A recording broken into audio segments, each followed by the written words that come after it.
tremendously significant part of our faith, that in the faith we seek to experience the presence of God. Throughout Scripture, there are stories of people who had direct contact with God, and that's the sort of experience that we would truly crave to have.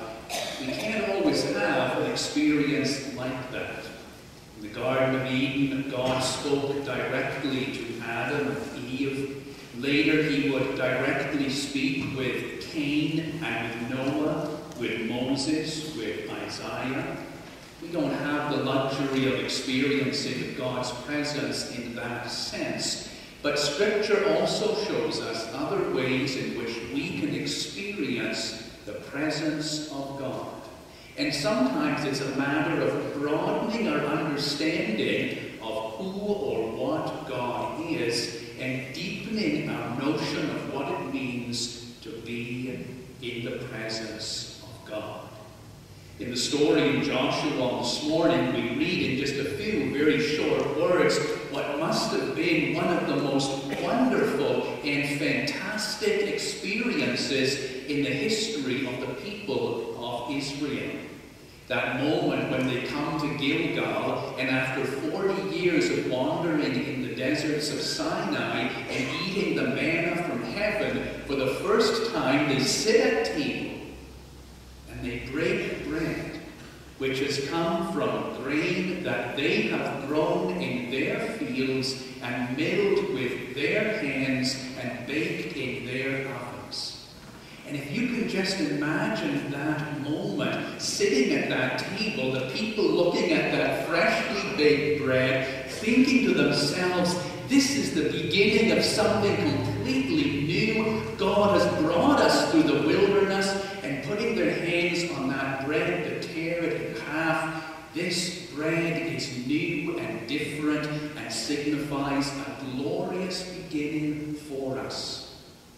In that moment, those people, in their excitement and thanksgiving, were experiencing the presence of God in the breaking of bread.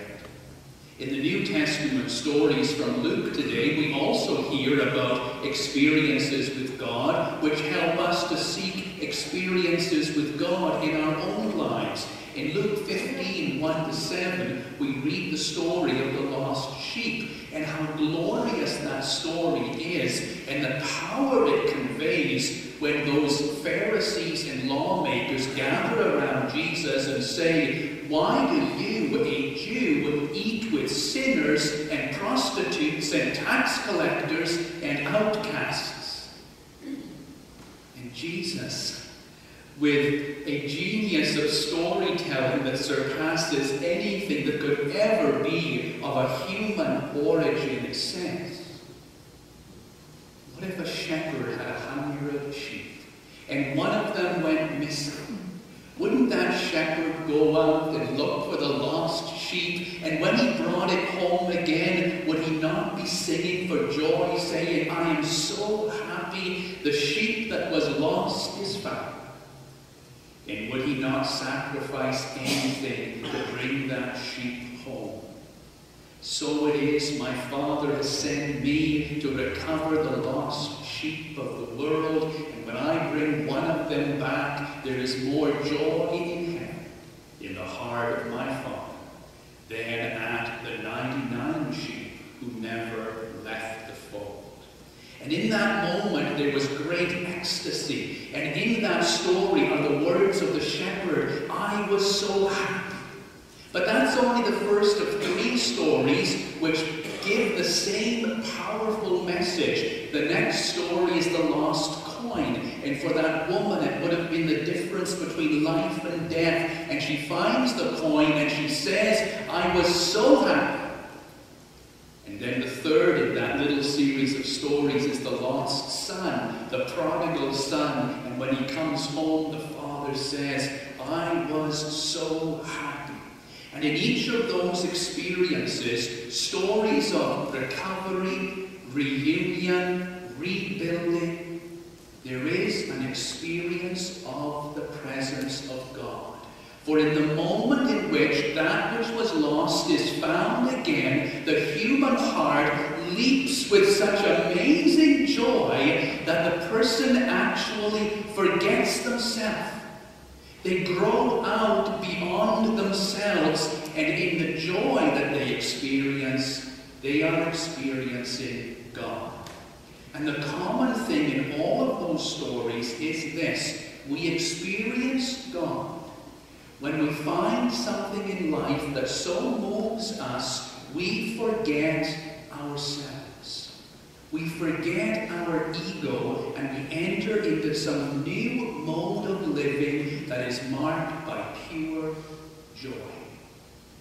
We have a word for it, but there is an interesting history behind the word, and today when we say the word, we don't quite connect it to the right thing. The word is ecstasy, an ecstatic experience. And ecstasy comes from two simple little Greek words, ex and stasis. It means to stand beside or stand outside.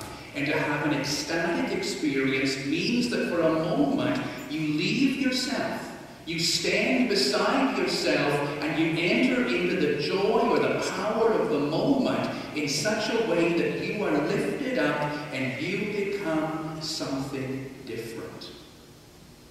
It is the overcoming of ego, the overcoming of self-awareness, and the gaining of some awareness of a different reality. And if you can do that, you have felt the presence of God.